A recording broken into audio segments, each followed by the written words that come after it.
Impact Centre Chrétien est une église de Satan. Et ceux qui fréquentent cette dénomination iront en enfer. Pareil pour ceux qui partent à l'église chaque dimanche.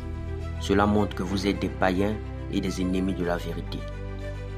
La première personne à avoir utilisé le mot église dans la Bible, c'est Jésus, dans Matthieu 16, le verset 18.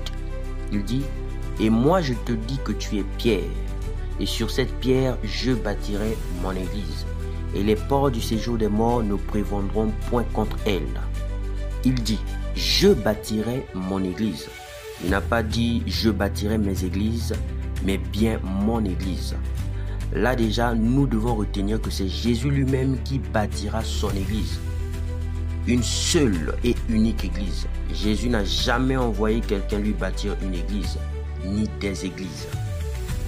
Mais en 2002, deux jumeaux démons au nom de Castano se sont levés pour bâtir une église pour Jésus. Ce sont des faux prophètes.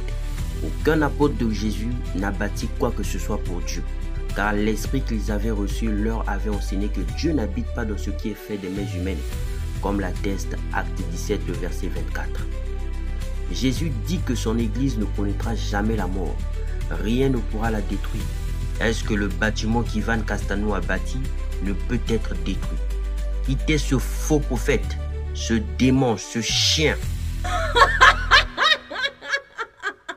Alors, c'est quoi l'église? Selon 1 Timothée 3, le verset 15, l'église c'est la maison de Dieu.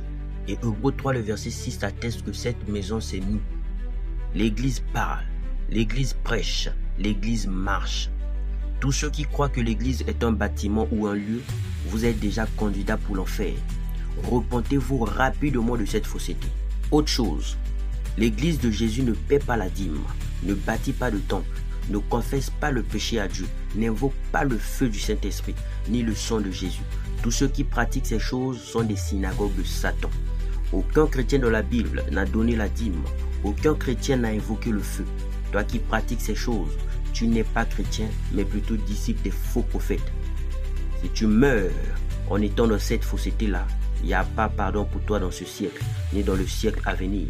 Nous vous appelons rapidement à la repentance.